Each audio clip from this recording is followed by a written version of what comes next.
just so yeah, because for viewers watching the recordings, there was not much of a gap between this stream and the previous one, but for others, well, I've been gone for a while actually. So yeah, people watching the recording only need a small recap, so that should be good enough. Give me a moment to set this up. Okay, 5 people, that should be enough to start.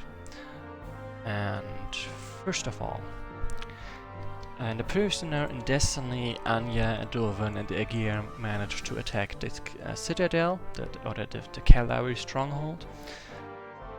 They managed to beat the Chaos Empire forces quite handily, and they also tangled with the Demon Lord leading them. A Demon Lord that is actually well versed in the ways of light instead of darkness, which is, while it is unusual for demons, it is not such a rare occasion that they also study the ways of light and worship light instead of darkness or life. So yes, they couldn't have beaten said Demon Lord without Anya's help. So good for bringing her. After advancing to the next chamber, they find out it was a trap by Zangor all along. We don't really see what happens to them, we only see snapshots of them basically going down fighting. The last thing we see is Anya is already down, Dovan and Aegir stand over her body, and they also took quite a beating by now.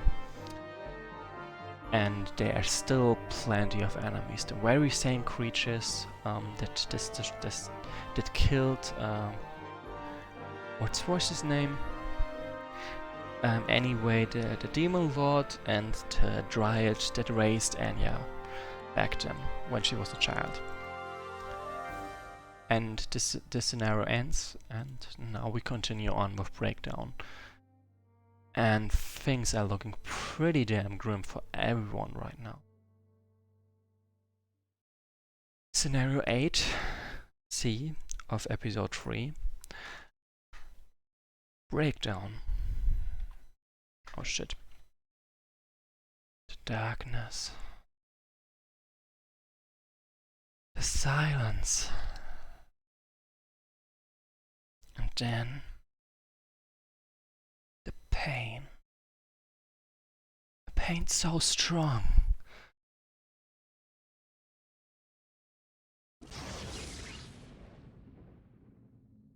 A loud cry of pain.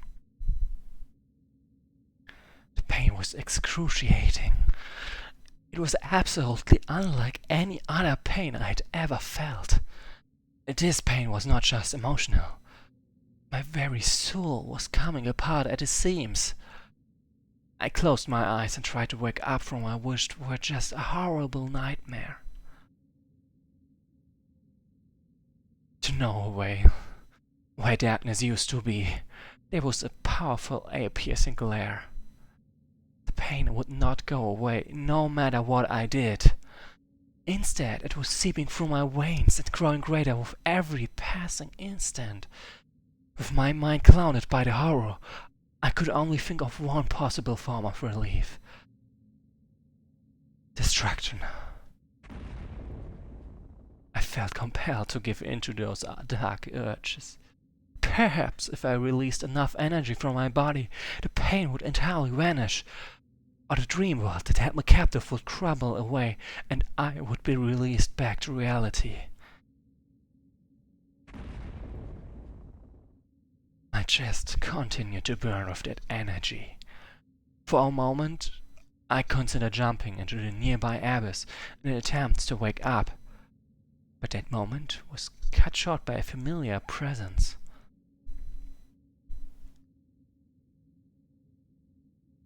Could it be? She was there, watching me from a distant, silent, smirking. The next thing I knew, I was standing in front of her, about to blast her face like I did to that cave. Your recovery took longer than I expected. Save your energy for later, dear. What have you done? I would greatly prefer that you learn some self-constraint and resisted the temptation to blast everything inside. Trust me, I've been there. I know what it feels like. But I will not tolerate such displays of weakness from the predestined guardian of Earth, and I will not hesitate to rip your heart out of your chest if you fail to show some respect for yourself. Guardian of Earth? Ah yes, I almost forgot. You're still a stupid and ignorant elf. I still don't understand how you lived for longer than any of us, and yet your awakening has only just taken place. Then again, you were blessed by Illuvia. Yes, that must be it. The powers conferred by the Union atrophied your heart. What am I? An abomination. A creature that violates the law of nature for the purpose of protecting it in some way. That's the farce set up by the first gods.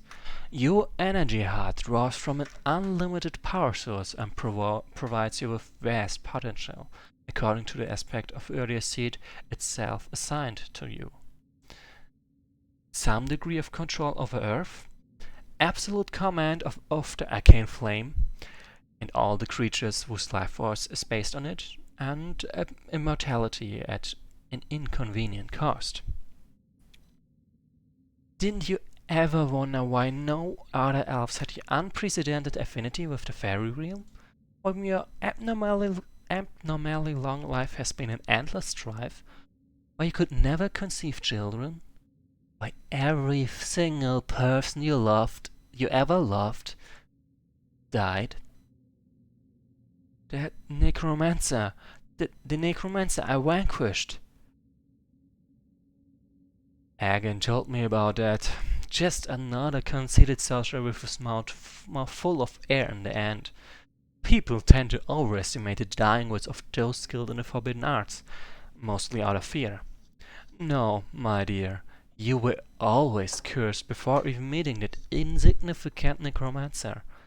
You could even say earlier yourself cursed her, and that would not be entirely inaccurate. Every guardian that has existed shares your curse. Even I do, in spite of my condition as an unwilling usurper. Why did you not kill me? Because it would be a terrible waste of potential. Trust me, I could not wish harder for the day your soul is permanently destroyed. But it is not the most appropriate moment for that.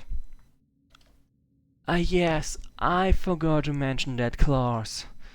Naturally born guardians like you awaken once the soul fully merges with the entire heart, and the only way to kill a guardian is through their heart, so I should destroy you right now. You are the abomination, not me. And then who would help you fight our common enemy? Do you even know what turned him into the monster you fought in Westmere? Zangor? Gear said she is a shapeshifter. Isn't that the true form of a shapeshifter? Ha! Ha! Your ignorance is as limitless as the powers you will eventually master and use against me. No, shapeshifters do not have a true form beyond which they individually choose for themselves. Granted, they are nearly indistinguishable from humans or elves during childhood. Zangor chose a form that is as hideous as his soul. He might have taken some inspiration from the gatekeeper he slew in Overter, the gatekeeper whose heart he consumed and absorbed into his body.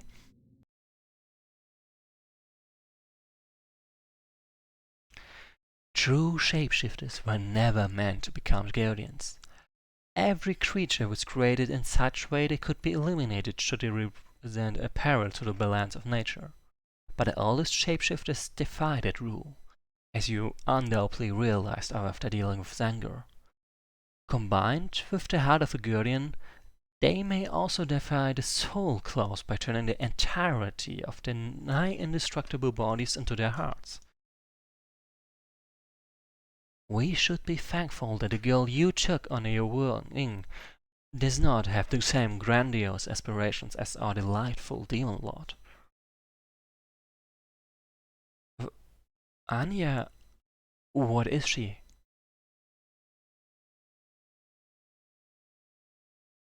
She is a thing we mistakenly assumed would never exist.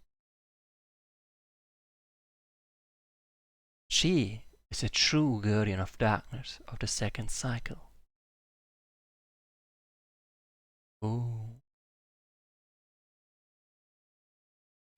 I do not know how she came into existence, seeing as how the seed on Yarfred was said to have been absorbed by Marfil. Then again, it is just as troubling that the Ure we all know exists, as well as your counterpart in the leader. Who really knows what was going through the heads of the three goddesses who ended and restarted it all?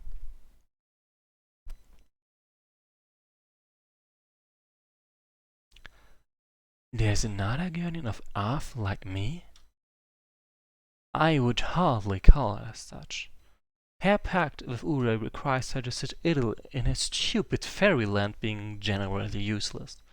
Granted, she did secretly guide Argan so we would find you, and so I would kill you. It is rather disappointing, really. I am fairly certain she would be a more competent aide than you. What do you want me to do? First, we must destroy Zangor. Together. Then, we can decide who gets to inherit Erdia through an old-fashioned duel between just the two of us. What do you intend to do with Anya? She can be my apprentice if she wishes. Otherwise, she can live as long as she doesn't try to interfere with my own plans. It is said that Uria wants to invade that world, Athir. That she might find a way to harness the Union, and you intend to sit here and do nothing other than solving your irrelevant quarrel with Zangor? It is not as irrelevant as you think. Anyway, Uria has various options to choose from on Athir, and I suspect she will opt for all of them. The body of the Union, for starters. Then there's the Seed of Life, and whoever the goddess has designated as the rightful heiress of the aspect of life, if anyone at all. But Uria will not be alone in her quest, for the new Guardian of Water, Nozzler, also plans business with Athir. In fact, he is already there. In the worst case, one will win and reshape our reality at their whim. In the best case, they will only manage to destroy themselves along with Athir. It is pretty pointless to intervene either way. Uria promised me I would inherit this world before she decided to assume the presence you left for her. And now that she will be too busy confronting the Nauzulan and its forces? You call me ignorant and stupid, but I don't fail to notice you refer to Uria with disdain. What is stopping you from taking her on directly? Have you been on her side all this time merely because you fear her? She stood still for a moment, pondering my words. Her action was delayed and mechanical. She pushed me with a strange weapon, and both my chest and the weapon's core glowed with the color of blood. A familiar feeling of void followed. While the pain in my body diminished, I felt weaker and barely able to stand. Still, I could recognize the energy expelled by the artifact. Do not forget who is in charge, my dear. I can end your life in an instant if you decide to be uncooperative. We are doing this on my terms. And from now on you shall remain completely silent unless I require you to speak. Do you understand? Of course you do. So locate the entrance to the lowest level. Couple of notes. death of either one is bad. A bind spell disallows Ilenia from moving when she's not within Alyssa's maximum movement range, and that's why I will need to synchronize both characters' movement to prevent Ilenia from lagging behind. So, and now I've got a lot of catching up to do concerning the comments. Like Yutenda was saying that this is his favorite scenario. I was countering with these cutscenes cost like 1,000 US dollars per minute, and that we are welcome. Captain Ilenia, Guardian of the Earth, Cat Bergamot was pointing out that Alyssa's race is not Ilenia's race is not elf, not exactly, but actually fairy, and Iris said that she's both, which is also true. Yeah, Yutenda was just pointing out that the whole scenario of Alyssa roasting Ilenia is pure gold, and Yutenda also wants to fight those Deathbringers that Anya destroyed in the cutscene, those birds. And I was like, one of them doesn't even have wings, so... And Cat Bergamot is saying at the end when Ilenia says the whole thing about Alyssa being afraid of Uria, that those words were not exactly comfortable for Alyssa. Oh. So, this is the binding spell. Ugh! I forgot to mention that you are also bound to follow me wherever I go, all thanks to a very simple spell. If you attempt to escape, you will just feel even more pain. You surely do not want it, do you? So yeah, and that's why she can't move now. Why are you attacking me? Oh! I disabled sound effects, that's not good. Yet another of Zanger's tricks. He really pays attention to detail, but turning every single one of my allies against me will not suffice to stop me. Huh. I guess that was just too... not loud enough.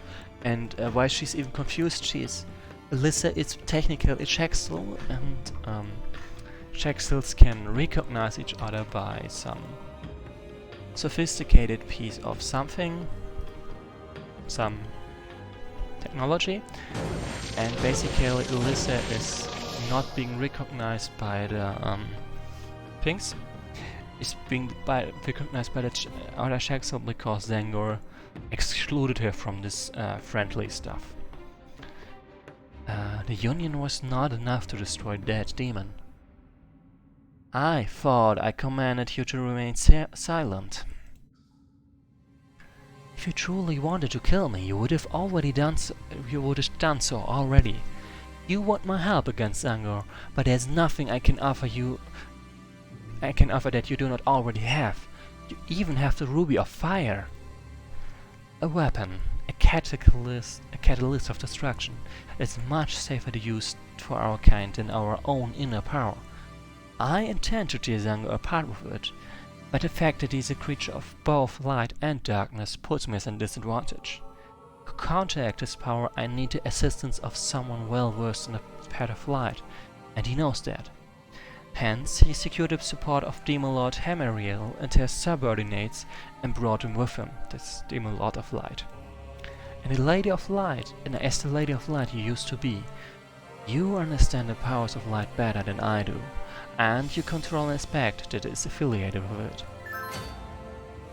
Let's check out what's this. There's more story over there, so let's find out.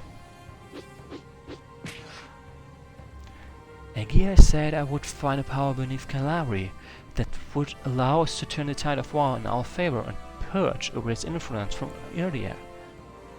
Was she lying? That demoness asked Arcia many things and failed to understand nearly all of them. About the particular thing you asked, she was right in a way.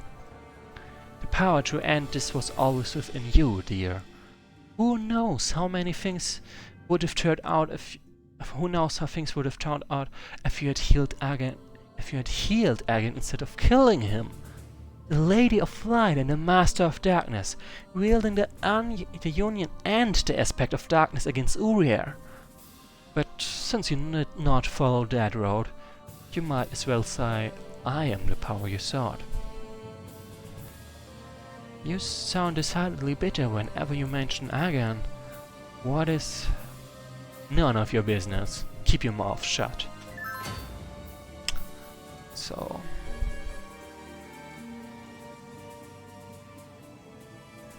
So Cat Bergamot, the enemy says that the enemies have the tendency to suicide, and yeah, that is intended, just like Utena pointed out, because otherwise they wouldn't dare to attack me at all. I'm just that strong.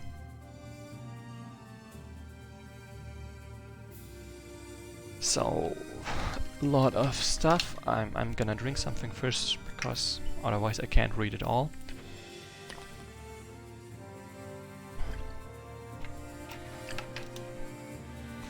The aspects of darkness and light are both interwoven in the very fabric of our reality. Although the powers they confer are often underestimated on their own, the combination of either aspect with any other can have formidable effects. It is generally agreed that the combination of darkness and light in particular serves as a connection to the power of the Union, a power most intimately related to creation itself. Then it was like he feels like he missed that part of lore, and personally I'm not sure that this lore existed back then. It might be new. Life draws from light and darkness. Existence draws from darkness and light. Fire and water oppose each other just as creation and destruction do. Thunder and ice are opposites in the same sense as earth and air complement each other. All the aspects that govern our universe are closely related and equally important to the continuance of reality. Their roles are as inflexible as necessary to accomplish the ultimate goal of preserving the first god's legacy, no matter the cost.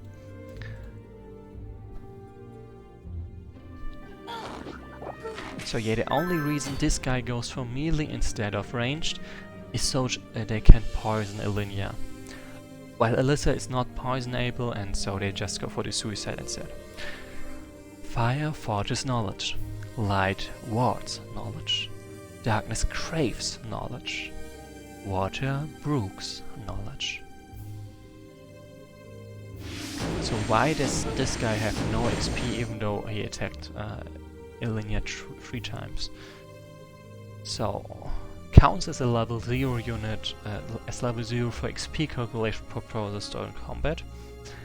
Can only be killed by specific units, and a really strong healing, by the way. Whew, that's a lot. Curing class beings are distinguished by the existence of a special organ in their bodies called the energy heart. The organ acts as a virtually unlimited source of energy and sustenance for the creature, able to keep it alive under circumstances that would otherwise remain in permanent damage or even death.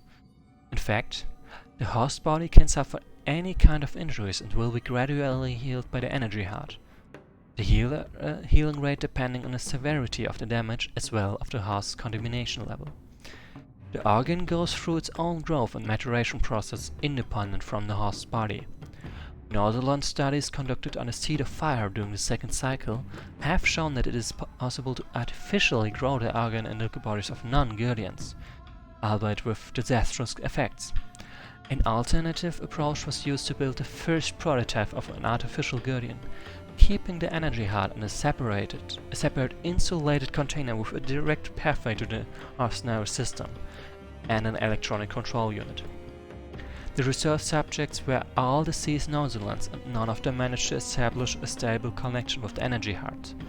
It is suspected that there is a less evident connection between the body, energy heart, and spirit of a real guardian that allows them to fully control the three constituent parts, a connection to the seed that gave them birth, and a greater design laid out first by Yarar and then by the Delifia.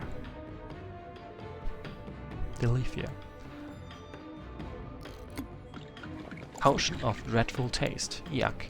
I think it's supposed to poison you, but, well, that doesn't really apply to her. Why do you want Uria so much? Will you ever stop asking questions? Ugh.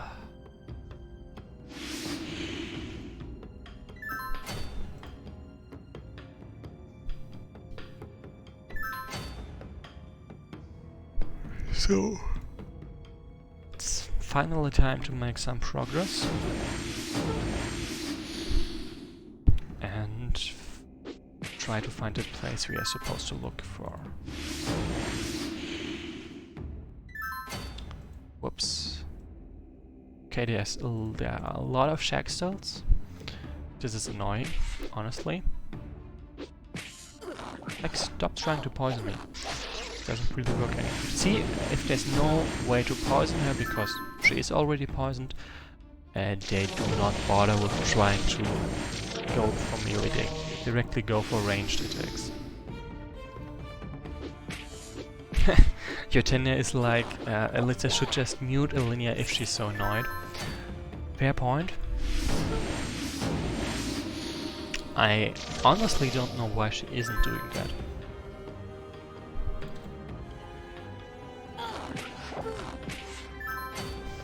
Cat Begamot, that's a spoiler, so I'm not gonna read it out. Like, you are correct, but you wouldn't know that. You are... Alyssa, Iris was saying it like, Alyssa, I'm gonna kick you from the group chat if you don't behave, Alinea. The underground portion of the citadel is larger than you may have suspected, and it can take a whole day to cover it entirely. Teleporting around here is an impossibility since your last intrusion, so we need to create some shortcuts ourselves. Destroy the wall. Boom. Excellent. You will eventually learn to focus your energy for more productive purposes.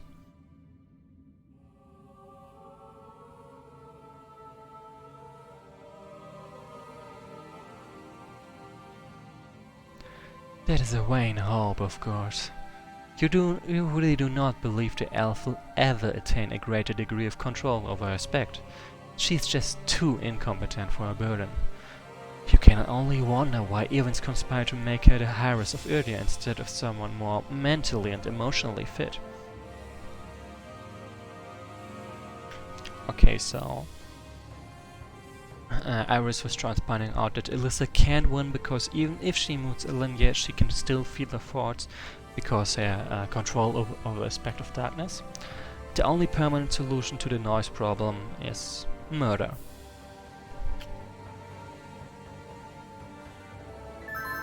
Anyway, let's continue on. Lieutenant, you said something about going south yourself and... whoops. And I have actually no idea what this is referring to. And why I was reloading this turn because I moved Alyssa too far away so Alinea wouldn't be able to catch up, which is bad. Hey, there's a couple of normal units.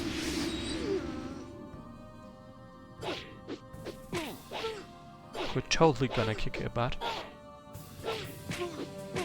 Oh no, she is in danger! Totally, no. No, seriously, she's not really in danger. Like, remember that only special units can kill her, and there are obviously no special units at all.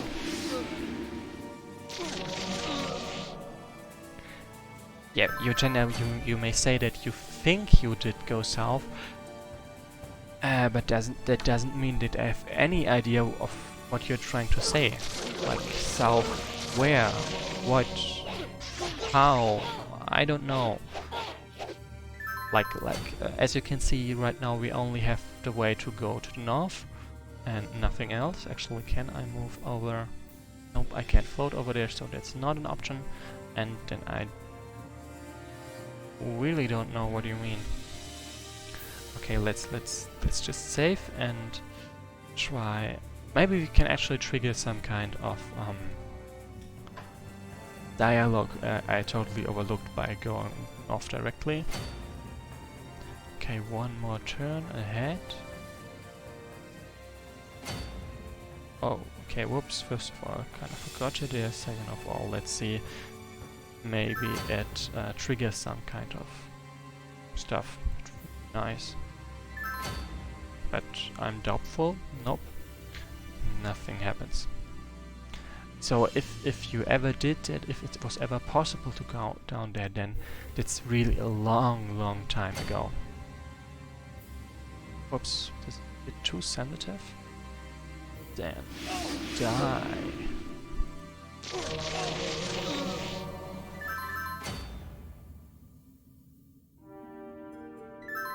So, as you can see, there's nothing really dangerous so far.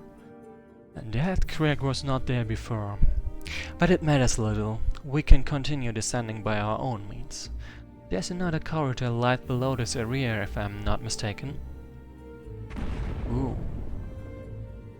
It should do just fine. There's an underground river just at the entrance to the corridor that we can follow.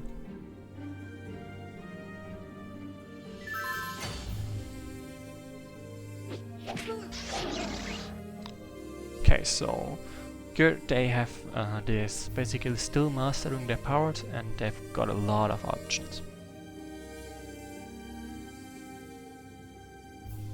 So, yeah, this sounds nice.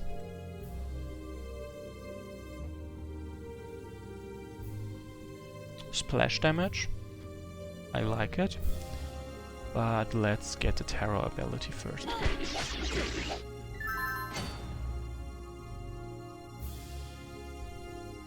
Focus, this one?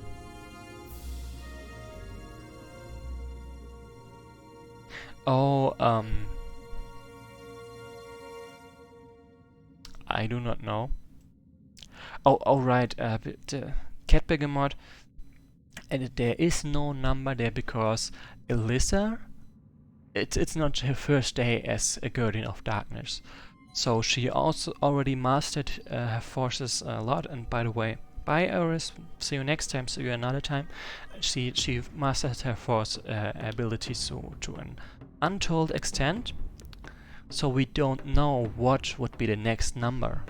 If the next number would be 3 or 4 or 20 for her, so there's just a question mark instead of a number.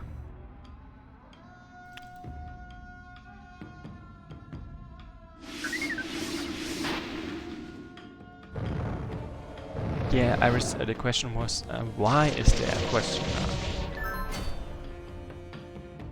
And I try to answer, and I hope this works.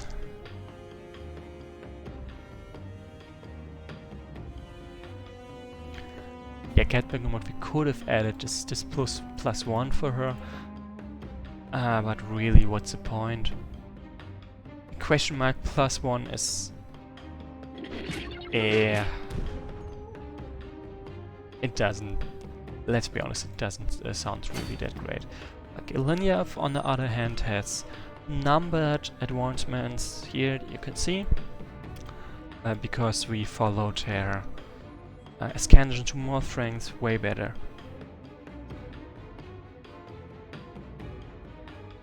So yeah, Iris is basically saying the same things.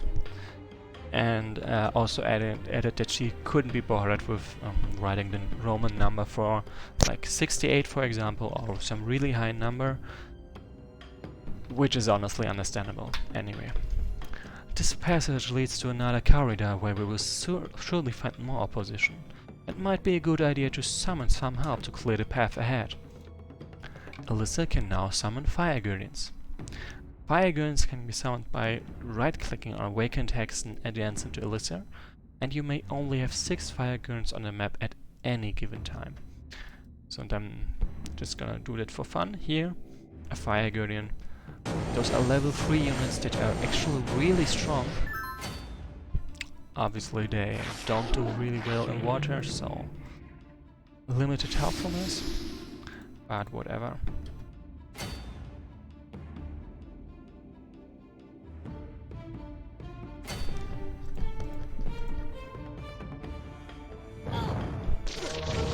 So yeah, and why I'm not going for more of those thingies, more fire ghosts, fire guardians.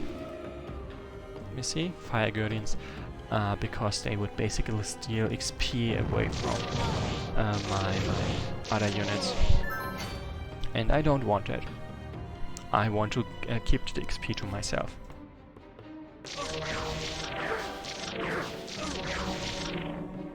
I mean, if once I find something that can threaten me, I will get some guardians to protect me, but until then, why bother? Cowards! The fire must be extinguished for a betrayal! Go, find her! That must be yet another of those minor demon lords. I wonder what kind of story Zango made up for them. You are betraying Uriah by plotting against Zangor. Only if she wants to put it in that light. Aegir explained to you how the succession system works in Overture. Did you forget? Not really.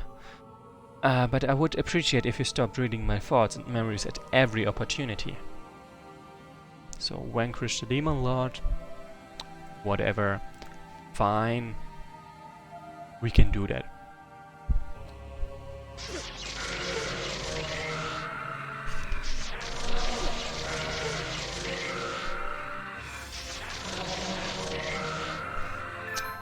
So, and that's how you wipe out enemies.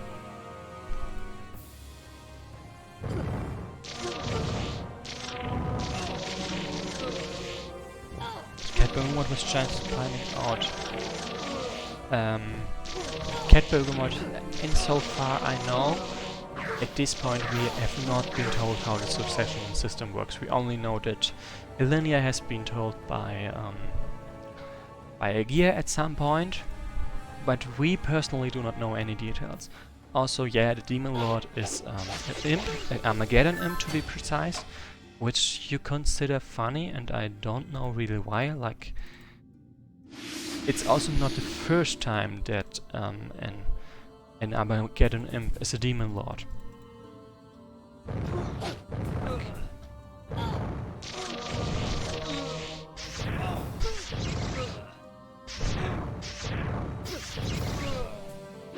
So basically you have to realize anyone with enough power is a Demon Lord. At least in Inferno. And I mean, an Armageddon imp really qualifies. Catbergamot, the one I can name from the top of my head, that one Armageddon imp Demon Lord I can name from the top of my head is in the side at Realfin. In the second episode of... no, in the second scenario of the third episode.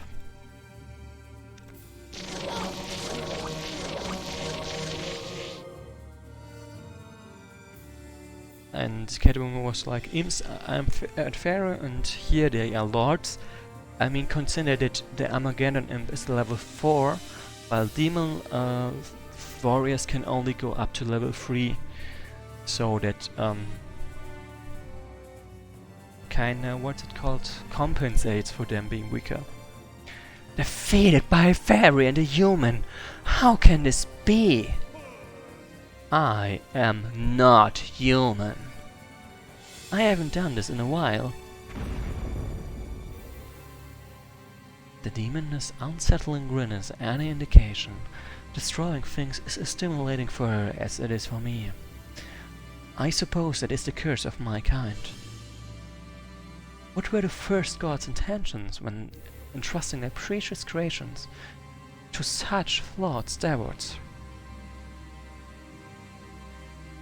So, again, locate the place to get further instead of vanquish Demon Lord X, because we already have vanquished said Demon Lord.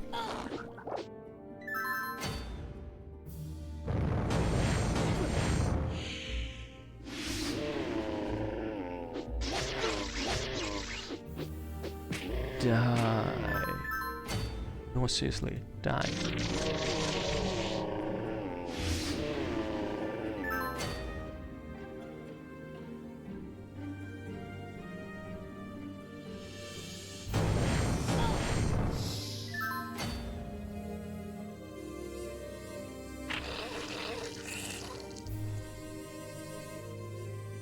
Whoops, I think I lost a move between there. Yep, I did. Another level up for Visser. More damage, sounds nice. Just a couple of harmless, like for me, harmless Shaxels. Any normal army would, well, it would be pretty difficult for them to deal with this onslaught. Yep. Like Capping was just saying that against Lament, the terror ability is so powerful, and yeah, and I was chiming in with yeah. It also has a great name, and I absolutely agree on that account. It is a great name.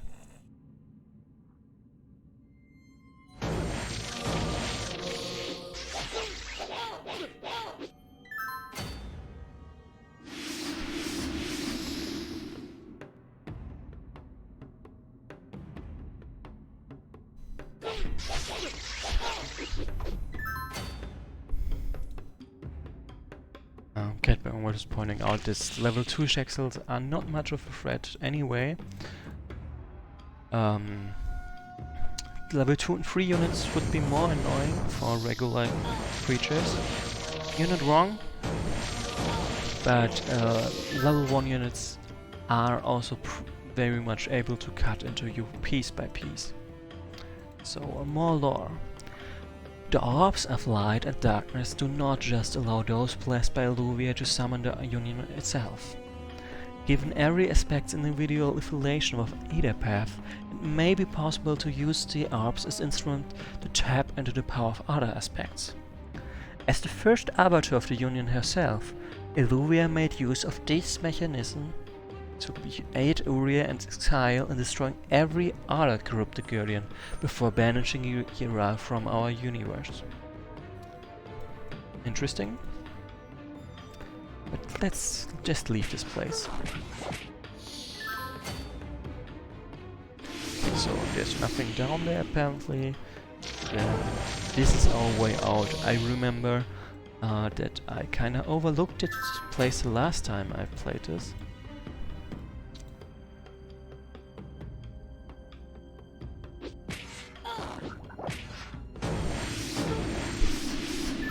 Your tender was like, those are spoilers for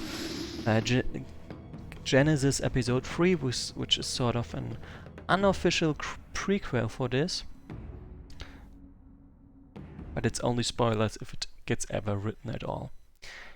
Anyway, this was the episode, the scenario I was gonna stream today. It was a lot of lore, it wasn't any particularly exciting fighting, to be honest. But well, it is what it is. We're also getting closer to the finale of this campaign. So there's also that. And for now, are there any questions? Because otherwise, the usual, I'm ending the stream and I'm saying goodbye for now. So yeah, if you've got any questions, then now is the moment.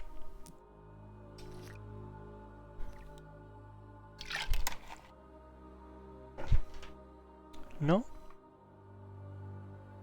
Well, that works for me too. And in that case, see you guys. See you next time. And have a nice day.